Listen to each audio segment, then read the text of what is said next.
এবং গভর্নমেন্টের আপনার প্রপার্টি এবং গভর্নমেন্টের মেশিনারিকে মিসইউজ করে বড় র্যাকেট চালাতে পারে, আবার সেই র্যাকেটকে যে পুলিশ ভাঙতে পারে এটা প্রমাণ হয়েছে বীরভূমে। গতকাল থেকে আপনাদের মিডিয়াতেও চলছে, আমি সোশ্যাল মিডিয়াতে অ্যাজ এ হোম মিনিস্টার আমাদের বীরভূম জেলা পুলিশকে এবং রাজ্য পুলিশের ডিজিপিকে ধন্যবাদ দিয়েছি। ব্যারাকপুরে পুলিশের একটি অনুষ্ঠানে আমি বলেছি যে এই রাজ্যের পুলিশও অন্য রাজ্যের পুলিশের মতোই অথবা কেন্দ্রীয় এজেন্সির মতোই বা তার থেকেও আরও দক্ষতা নিয়ে তারাও যে সুযোগ পেলে ভালো কাজ করতে পারেন এর প্রমাণ তারা ওখানে রেখেছেন। আপনারা জানেন যে আমি অনেকগুলো ইন্ডাস্ট্রির ইনভেস্টমেন্টের প্রোগ্রামে, গভর্নমেন্ট প্রোগ্রামে রেভিনিউ লিকেজের কথা বারে বারে তুলে ধরেছি এবং এক্সাম্পল দিয়েছিলাম এই র্যাকেট সামনে আসার আগে বীরভূমের কথা, যে লাস্ট গভর্নমেন্টের সময়ে যেখানে পাথর থেকে বছরে 60 থেকে 80 কোটি টাকা রেভিনিউ আসতো, সেখানে 11 মে থেকে 11 জুন, মানে আমি 9 মে চার্জ নিয়েছি, অফিস করেছি 11 মে 2026 ফার্স্ট অফিস। এই এক মাসে আমরা 83 করোড় রুপিস ফ্রম স্টোন ওই একটা জায়গায় একটা জেলা থেকে আমরা পেয়েছি, যেটা এখন 100 করোড়ের কাছাকাছি চলে গেছে। এবং আমি সব জায়গায় বলছিলাম 100 কোটি গভর্নমেন্টের ঘরে জমা হতো, 1100 কোটি টাকা সাইফোন হতো, বেরিয়ে যেত। এবং আমরা আলটিমেটলি এই টাকার মেন বেনিফিশিয়ারি কে, লাভার্থী কে, ওই পর্যন্ত যাবে বেঙ্গল পুলিশই পারবে, বেঙ্গল পুলিশই পারবে এবং বীরভূম পুলিশই পারবে under the proper leadership of the DGP and the guidance of the honourable home secretary, ওরাই পারবে। এবং তাদের যা ইলেকট্রনিক সাপোর্ট বা অন্যান্য সাপোর্টস লাগবে তারা সেন্ট্রাল এজেন্সির কাছ থেকেও নিতে পারে, আমাদের এসটিএফ সিআইডির কাছ থেকেও নেবে, কিন্তু আলটিমেটলি পারবে।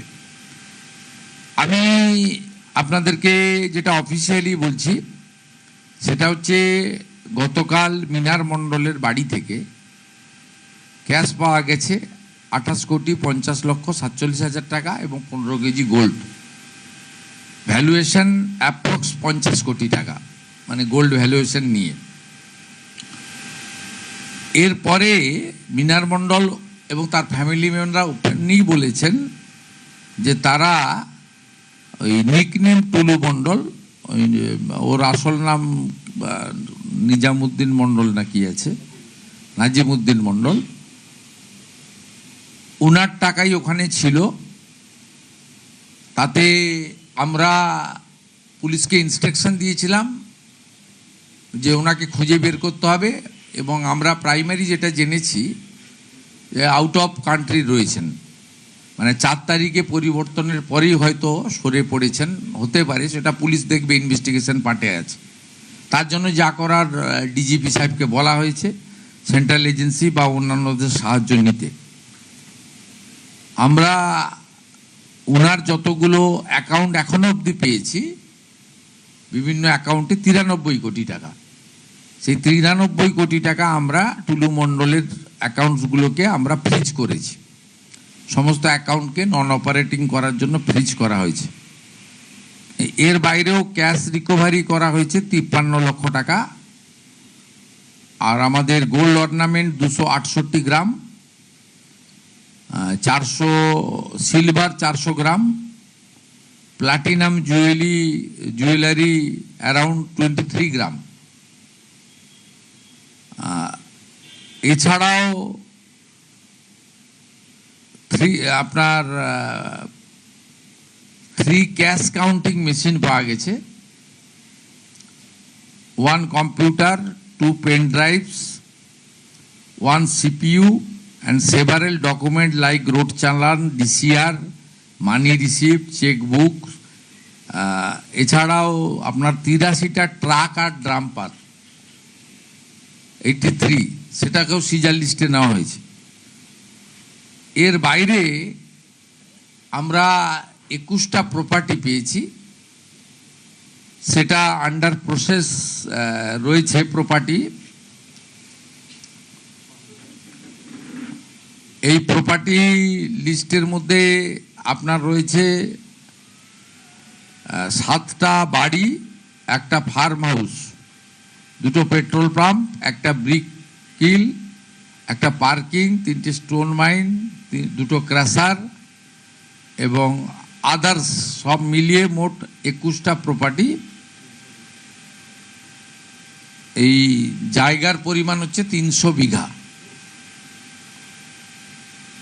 এই 300 বিঘা প্রপার্টিকেও আমরা আমাদের যা আইন আছে প্রসেস অনুযায়ী এটাকেও আমরা সিজারের মধ্যে নিচ্ছি, আন্ডার প্রসেস, সময় লাগবে, সেই প্রসেস জেলা পুলিশ করছে।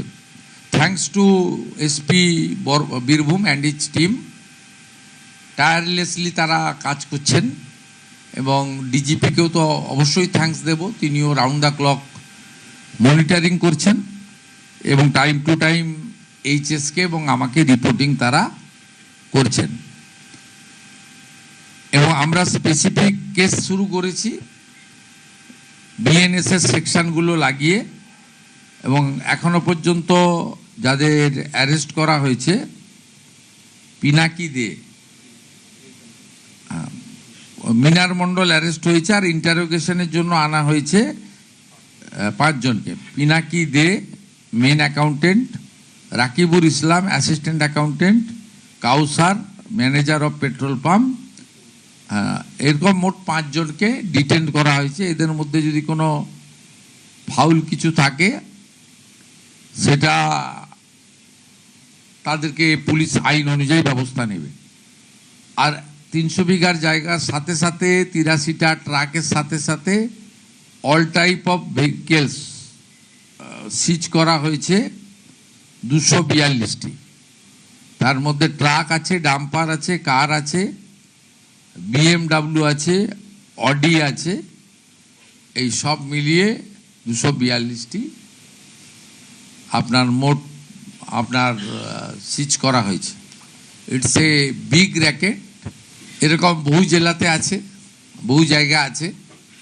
আমাদের সরকার যে কমিটমেন্টের উপরে এসেছিল যে ক্র্যাকডাউন করব এবং যা আইনে ব্যবস্থা নেব এবং এগুলো সিজ করব, অকশন করব এবং যা যা লাগানোর লাগাবো, এবং এই যে হিউজ মিনিমাম 1000 কোটি টাকা একটা আইটেমে একটা জেলা থেকে রেভিনিউ লস, অর্থাৎ গত 15 বছর যারা সরকার চালিয়েছেন শুধু একটা জেলা থেকে একটা আইটেমের উপরেই 15,000 কোটি টাকা পশ্চিমবঙ্গের জনগণের রেভিনিউর টাকা, যেটা দিয়ে সরকার অনেক উন্নয়ন করতে পারতেন, চাকরি দিতে পারতেন, সেটা লিকেজ হয়েছে।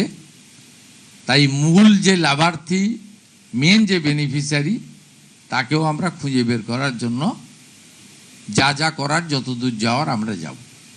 আজকেও পশ্চিমবঙ্গ পুলিশ একটা সাফল্য পেয়েছে, এসটিএফ একজন জঙ্গিকে অ্যারেস্ট করেছে, তার কাশ্মীরের। It's a very sensitive issue, I am not passing any comment. আগামীকাল এসটিএফ এর পক্ষ থেকে একটা প্রেস ব্রিফিং আপনাদেরকে দিয়ে দেবে, কারণ